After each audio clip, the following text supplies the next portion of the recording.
Next हमारा है water pollution. जब अनवांटेड जो मटेरियल है वो वाटर के अंदर ऐड किए जाते हैं। अगर हम टाइप्स की बात करें तो ऑर्गेनिक वेस्ट के बेसिस पे, मतलब वाटर पॉल्यूटेंट्स की जब बात कर रहे हैं, जितना भी ऑर्गेनिक मैटर है, पैथोजेनिक ऑर्गेनिजम्स जो हैं वो कई बार वाटर पॉल्यूशन कॉज करते हैं, जैसे जॉन्डिस और टाइफाइड कॉजिंग जो आपके पास बैक्टीरियाज हैं।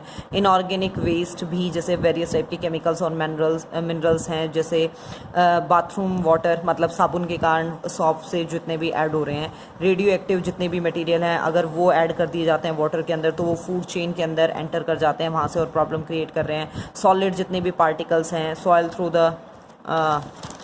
रेन डस्ट, जितने भी पार्टिकल्स आपके पास वो सॉइल से रेन के थ्रू वाटर के अंदर ऐड हो जाते हैं और टर्बिडिटी कॉज कर रहे हैं, जिसके कारण नीचे तक लाइट पेनिट्रेट नहीं कर पा रही है प्रॉपर लेयर तक, और फोटोसिंथेसिस पे भी अफेक्ट आता है। हीट, अगर टेम्परेचर नॉर्मल से ज़्यादा बढ़ जाए या कम हो जाए तो भी वो प्रॉब्लम क्रिएट कर रहे हैं। मेजर अफेक्ट क्या है वाटर पॉल्यूशन के? ये इंपॉर्टेंट है बेटा, BOD, बायोकेमिकल ऑक्सीजन डिमांड। ये क्या है आपके पास? इसका मतलब है कि कितनी डिजॉल्व्ड ऑक्सीजन की नेसेसिटी है। It is the amount of oxygen needed by the bacteria in decomposition of the organic matter. कहीं अगर वाटर बॉडी है और वहाँ ऑर्गेनिक मैटर है तो ऑब्वियसली वहाँ बैक्टीरिया ग्रो करेंगे, उन बैक्टीरिया को कितनी ऑक्सीजन की ज़रूरत है। और मिलीग्राम ऑफ ऑक्सीजन पर लीटर ऑफ वाटर इसे मतलब डिनोट किया जाता है, और ये क्वालिटी ऑफ वाटर को भी कहीं ना कहीं एक्सप्रेस करेगा। BOD जब हाइयर है तो पॉल्यूटेड वाटर है, और लेसर है तो वाटर उतना ही क्लीन है। ये डायग्राम बहुत ध्यान से कीजिएगा, बहुत इंपॉर्टेंट है। यहाँ पे आपको मिल जाएगा A, B कहीं पे भी लिखा हुआ, और आपको उसको मतलब लिखना होगा कि यहाँ पे ये है। ये वाली लाइन रिप्रेजेंट कर रही है BOD, और ये वाली लाइन रिप्रेजेंट कर रही है आपके पास क्लीन वाटर। जितना वाटर क्लीन होगा उतनी BOD कम होगी, ठीक है। जितना यहाँ पे सीवेज मटेरियल ऐड होगा, एक बार BOD उतनी ही बढ़ेगी, लेकिन जैसे जैसे क्लीन होना शुरू हुआ BOD घटती चलेगी। देन यूट्रोफिकेशन या प्रोसेस ऑफ यूट्रोफिकेशन क्या है आपके पास? जो मतलब इसका मतलब होता है कि किसी एक्वेटिक बॉडी का, जैसे लेक वगैरह का, धीरे धीरे सॉलिड में कन्वर्ट होना, मतलब टेरेस्ट्रियल एरिया में कन्वर्ट होना, ठीक है। क्लियर टू, मतलब स्टार्टिंग में क्लियर है, वहाँ पे लाइफ, एक्वेटिक लाइफ भी है, लेकिन धीरे धीरे क्या हुआ टाइम के साथ उस लेक के अंदर जितने भी न्यूट्रिएंट पार्ट थे, जैसे नाइट्रोजन, फास्फोरस, वो स्ट्रीम ड्रेनिंग के कारण, मतलब कहीं और से ऐड होते चले गए, और किसी के पानी वहाँ पे ऐड होने के कारण, और एक्वेटिक लाइफ जो है, प्लांट्स, एनिमल्स, फ्लोरिश नेट, उसमें शुरू हो गए वो फ्लोरिश करना। ऑर्गेनिक जो मटेरियल था धीरे धीरे उसके अंदर डिपॉजिट होना शुरू हो गया बॉटम पे लेक की टाइम के साथ, और वहाँ पे वो मतलब पानी भी गर्म होना शुरू हुआ, बिकम्स वो एरिया वार्मर होना शुरू हुआ, और इवेंचुअली क्या हुआ, फ्लोटिंग प्लांट्स उसके अंदर डेवलप हुए, और धीरे धीरे धीरे धीरे वो जो लैंड एरिया में वो एक्वेटिक जो बॉडी थी वो कन्वर्ट हो गई। फिर है कल्चरल और एक्सिलरेटेड यूट्रोफिकेशन। इसका मतलब होता है आपके पास एक्सिलरेटेड एजिंग। ये प्रोसेस हुई बहुत धीरे, लेकिन जब यही प्रोसेस बहुत ज़्यादा स्पीड में होनी शुरू हो जाए, बहुत ज़्यादा ऑर्गेनिक मैटर आ गया, जैसे सीवेज का, एग्रीकल्चरल और इंडस्ट्रियल वेस्ट आ गया, और यही जो प्रोसेस इतनी स्लो मैनर में होनी थी वो बहुत ज़्यादा बढ़ गई। देन बायोलॉजिकल मैग्निफिकेशन, जितने भी आपके पास नॉन बायोडिग्रेडेबल सब्सटेंस हैं उनका पर्टिकुलर ट्रॉफिक लेवल पे एनहांस होते जाना, वो चीज़ क्या कहलाएगी? Biological magnification. जैसे मर्करी और DDT हैं, लगातार ऐड होते जा रही है उनकी कंसंट्रेशन, और धीरे धीरे वो बढ़ते चले गए। Increase concentration of DDT affects the calcium metabolism. बहुत ज़्यादा ये रियल केस था, बहुत ज़्यादा कैल्शियम DDT का लेवल जब बढ़ गया था, इसी के बाद से DDT पे बैन भी लगा था, तो कैल्शियम मेटाबॉलिज्म रेट बढ़ा दी है, और जिसके कारण जो एग शेल थे, बर्ड्स ने जो एग दिए उनकी जो बाहर की कवरिंग थी वो बहुत ज़्यादा थिन हो गई, और जिसके कारण वो बहुत जल्दी टूट जाते थे, जिससे एक्वेटिक बर्ड्स का नंबर बहुत ज़्यादा कम हुआ था। ये देखिए DDT वाटर के अंदर 0.003 ppm पार्ट्स पर मिलियन। जू प्लैंकटन के अंदर ये लेवल बढ़ गया 0.4, स्मॉल फिश के अंदर 2, लार्ज फिश के अंदर 3, एक्वेटिक बर्ड के अंदर 5 ppm। EI नीनो अफेक्ट, ये हॉट वाटर जो करंट्स हैं दैट अपीयर, मतलब बहुत ज़्यादा गर्म पानी के करंट्स अपीयर होते हैं, ये लगभग हर 5 से 8 साल के अंदर ईस्ट पैसिफिक जो कोस्ट है, पेरू और इक्वाडोर के अंदर वहाँ पे, और जिसके कारण बहुत ज़्यादा फ़िश और जो अदर एक्वेटिक बायोटा है वो बहुत ज़्यादा उनकी डेथ होती है। कनेक्टेड, मतलब EI जो नीनो है वो आपके पास क्या है, इंडिया से भी मतलब रिलेट किया गया, कनेक्ट किया गया है। LA नीनो अफेक्ट, जैसे वो हॉट वाटर करंट से यहाँ कोल्ड वाटर करंट अपीयर होते हैं, और half of the time then EI nino affect से, और इक्वेटोरियल जो pacific with an affect on global climate के ऊपर ही वो अफेक्ट डालते हैं। थर्मल पॉल्यूशन की अगर हम बात करें वाटर पॉल्यूशन में, तो बहुत ज़्यादा एयर और वाटर का टेम्परेचर बढ़ जाना, वाटर हीट एकदम से उसके अंदर, मतलब पानी आपने गर्म पानी ऐड कर दिया वाटर सोर्स में और उसका टेम्परेचर बहुत ज़्यादा बढ़ गया, वेपर्स बढ़ने के कारण एयर पे भी अफेक्ट आया। तो हीट जब आप अफेक्ट्स की बात कर रहे हैं तो डीऑक्सीजनेशन, जितना ज़्यादा गर्म पानी होगा उतना ही ऑक्सीजन जो कैरिंग उसकी कैपेसिटी है वो कम होगी, और मेटाबॉलिक एक्टिविटीज़ को वो एक्वेटिक ऑर्गेनिज्म में बहुत ज़्यादा स्पीड अप कर देगी, जिसके कारण उनको रेस्पिरेशन रेट बढ़ जाएगी और एनर्जी ज़्यादा यूज़ होगी।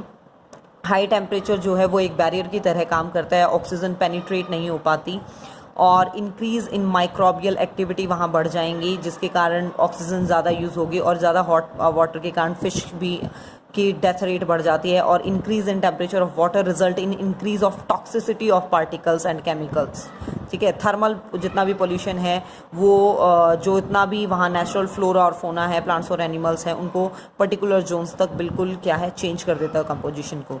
कंट्रोल कैसे किया जा सकता है? 3 टाइप्स हैं आपके पास।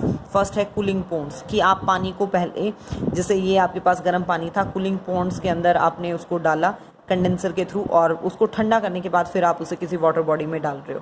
देन सेकंड है स्प्रे टावर, जो भी आपका मतलब हॉट वाटर सोर्स था आपने मतलब वो यहाँ पे स्प्रे टावर में डाला, कंडेंसर के थ्रू मतलब स्प्रे टावर तक आया, नोजल्स यहाँ लगी होती हैं और नोजल्स के थ्रू जैसे फाउंटेन सिस्टम, फवारा सिस्टम होता है, वो एटमॉस्फेयर के अंदर यहीं पे उसको घुमाया जा रहा है पानी को नोजल्स के थ्रू, जिसके कारण उसकी हीट लॉस होती है, फिर उसे रिवर में छोड़ा जा रहा है।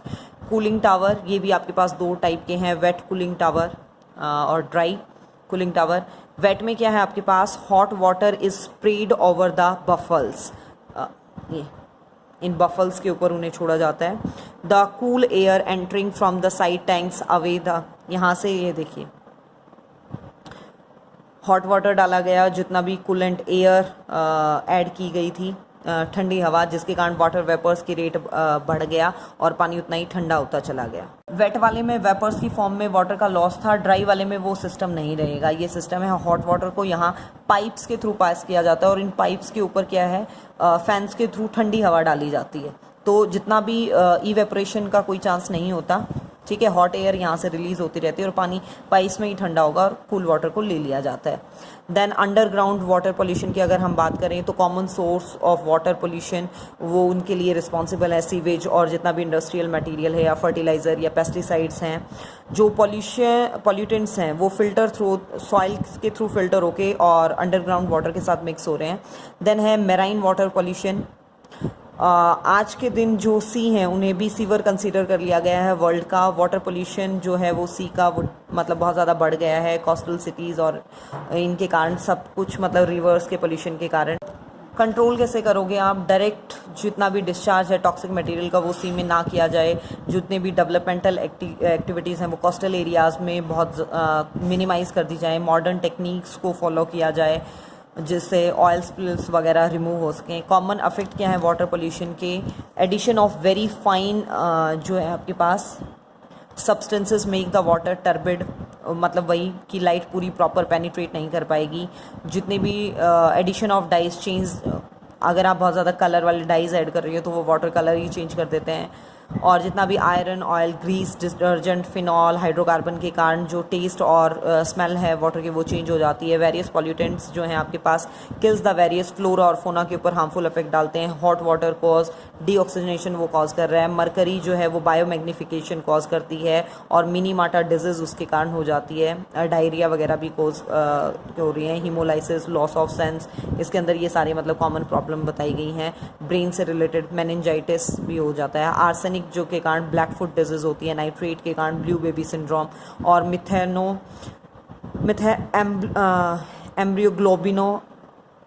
ग्लोबिनोइमिया, ये सारी प्रॉब्लम कोज हो रही हैं। कैडमियम से इटाई डिजीज हो जाती है, इसे आउच डिजीज भी बोला जाता है। फ्लोराइड से फ्लोरोसिस कॉज हो रहा है। और कंट्रोल कैसे करेंगे कि जितने भी वाटर बॉडीज़ हैं उनके पास आसपास कपड़े ना धोए जाएं, जो बाथिंग वगैरह है उसे अवॉइड किया जाए। हॉट वाटर को ठंडा करके फिर ही वाटर बॉडी में ऐड किया जाए। जितना भी पेस्टिसाइड और फर्टिलाइज के ओवर यूज़ को अवॉइड किया जाए। सीवेज वाटर को ट्रीट करके ही ऐड किया जाए। वाटर हाइकेंथ जो है can purify water by taking up heavy metals जैसे निकल और आपके पास मरकरी, कैडमियम, इन सबको रिमूव किया जाए। Treatment of water, waste water, ये बेटा आपके पास 3rd यूनिट में भी इंक्लूड है, तो ये आपको बड़ा ध्यान से करना है टॉपिक। ये नहीं है कि आप सोचोगे कि CBSE से रिमूव हो चुका है। फिजिकल ट्रीटमेंट और प्राइमरी ट्रीटमेंट, इसके अंदर क्या होगा, आप नॉर्मली चरिंग, सेडिमेंटेशन परफॉर्म कर रहे हैं, फ्रेगमेंटिंग वगैरह, कि नॉर्मली आपने पानी ले लिया, उसको किसी टैंक के अंदर डाल के रख दिया, तो धीरे धीरे जो सस्पेंडेड पार्टिकल्स थे वो नीचे सेटल डाउन हो गए, और फिर आपने उस पानी को अपर वाले जितना भी पार्ट था उस पानी को ले लिया। सेकेंडरी ट्रीटमेंट और बायोलॉजिकल ट्रीटमेंट, यहाँ बैक्टीरियाज का रोल आ जाता है।